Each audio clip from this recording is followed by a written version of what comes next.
வணக்கம் நண்பர்களே. பிரிட்டனில் இருக்கக்கூடிய பிரிட்டன்ங்கிற ஒரு மலையில ஏறுறதுக்காக இங்க வந்திருக்கிறோம். 4-5 டிகிரி குளிர் இருக்கு. ஆனாலும் பளிச்சுன்னு வெயில்.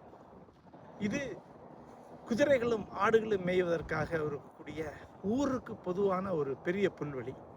இந்த புல்வெளியில உச்சியில ஒரு மலை இருக்கு. அங்கிருந்து 50 கிலோமீட்டர் தொலைவுக்கு தெரியும்னு சொன்னாங்க. பிரிட்டன்ல பெரிய மலைகள் எதுவும் கிடையாது. ஓரளவுக்கு இருக்கக்கூடிய மலைகளும் இலக் என்று சொல்லலாம்.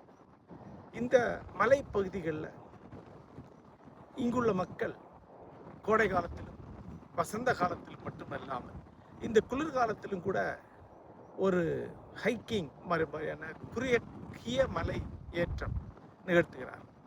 அதற்காகத்தான் நானும் வந்திருக்கிறோம். நானும் என்னோட நண்பர் லண்டன் முத்து, சதீஷ்குமார் மற்றும் அரவிந்த் ஆகியோர் இன்னைக்கு வந்திருக்கிறோம். கடந்த ஒரு வார காலமாக இங்கே பிரிட்டனில் இருந்து கொண்டிருக்கிறேன். தொடர்ச்சியாக இந்த மாதிரியான இடங்களில் எனக்கு தோன்றிய எண்ணங்களை பதிவு செய்வது என்னுடைய வழக்கம். என்னுடைய காணொலி வழியாக அதை நீங்கள் பார்த்து கொண்டிருப்பீங்க. பழைய காலத்தில் தீர்த்தாடனம் போன்ற விஷயங்களை ஏன் உருவாக்கினாங்க என்றால், ஒருவர் தான் வாழும் சிறிய வட்டத்திலிருந்து வெளியேறி செல்ல வேண்டிய என்ற நோக்கத்தில் இருந்தார். ஏன் வெளியேறி செல்லணும் அப்படின்னா, இந்திய சிந்தனை மரபுப்படி அகம் என்றொன்று உண்டு. அது ரொம்ப தூயது, அறிய முடியாது. ஆகவே அது இல்லாததுக்கு சம்பந்தம். அதற்கு பிறகு இருக்கிறது அகப்புறம் என்று ஒன்று. அதைத்தான் நாம மனம் என்று அறிகிறோம். அதாவது அது புற உலகின் படிமங்கள், புற உலகின் இயல்புகள், புற உலகின் உணர்ச்சிகளால் ஆனது அந்த மனம். மனம்தான். ஆனா அது புற உலகத்துல தான் நடிச்சுட்டு இருக்கு. அதுக்கு கலர் கிடையாது, அதுக்கு இயல்பு கிடையாது, அது என்னதுன்னு யாருக்கும் தெரியாது. ஆனா அது புற உலகத்தை நடிக்குது. அதன் பிறகு இருக்கிறது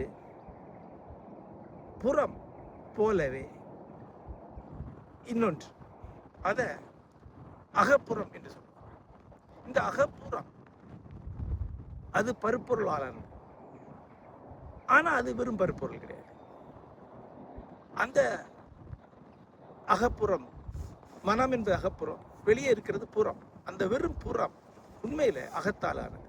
அந்த புல்வெளி என்னுடைய மனதாலானது, இந்த மரம் என்னுடைய மனதாலானது, இந்த வானமும் என்னுடைய மனம்தான். என்னுடைய மனம் கலக்காத புறத்தை நம்மால் அறியவே முடியாது. ஆகவே அகம் என்று இருக்கிறது, அகப்புறம் என்று இருக்கிறது, புறம் ஒன்று இருக்கிறது, இனி ஒன்று இருக்கிறது புறப்புறம்.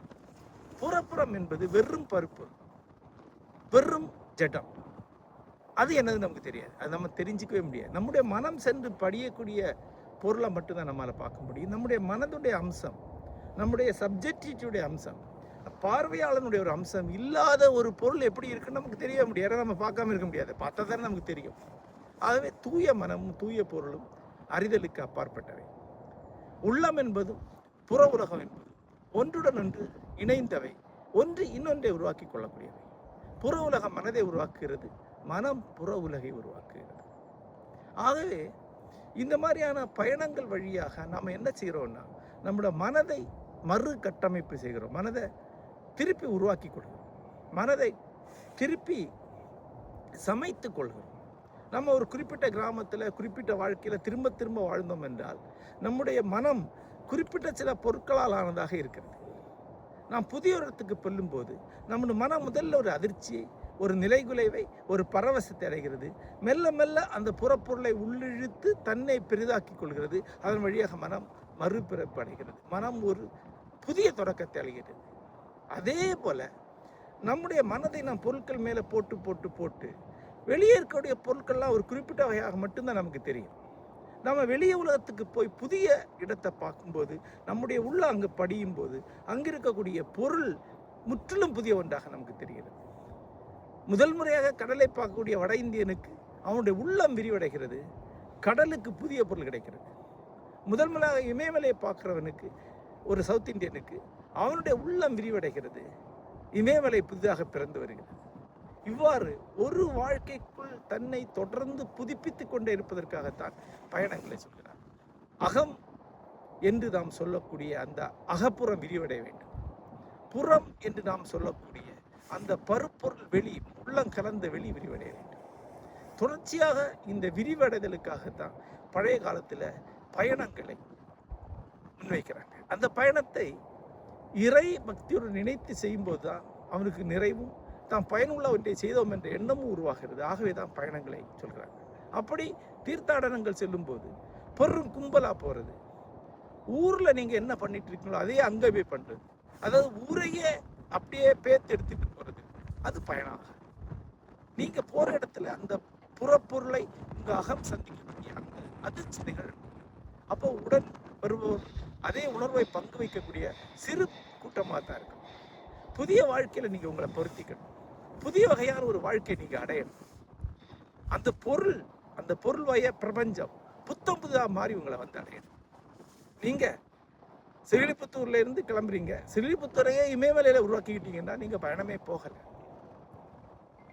அது அல்ல பயணம். பயணம் என்பது உங்களை முற்றிலும் புதிய நிலத்தில் புதிதாக நிகழ்த்தி கொள்வது. அதுக்கு தான் பழைய காலத்தில் தீர்த்தாடனங்களை தனியாக தான் பண்ணணும் என்று வைத்தார். பழைய காலத்தில் கூட்டமாக தீர்த்தாடனம் போகலாம், ஆனால் சொந்தக்காரங்க கூட போகக்கூடாது, சுற்றத்தோட போகக்கூடாது. தீர்த்தாடனம் போகக்கூடிய அந்நியர்கள் கூட போகணும் என்று வைத்தார். வழிதாராமல் இருக்கிறத அந்நியர்கள் கூட போகிறாங்க, ஆனால் தனியாகத்தான், அதாவது எந்த கூட்டத்திலும் தனியாக தான் இருக்கு. அதுதான் சரியான தீர்த்தாடனமாக இருக்க முடியும். இந்த காலத்தில் நம்ம தீர்த்தாடனங்கள் பண்ணலாம், ஆனால் அதற்கு இணையாகவே இது போன்ற ஏராளமான பயணங்களை செய்யலாம்.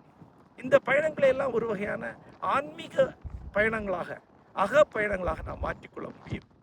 இது இன்னொரு வகையான தீர்த்தாடனம். இக்கும் இயற்கையின் வடிவில் அமர்ந்திருக்கக்கூடிய மகத்தான இறை அமைவைத்தான் நாம் பார்த்து கொண்டிருக்கிறோம். நன்றி.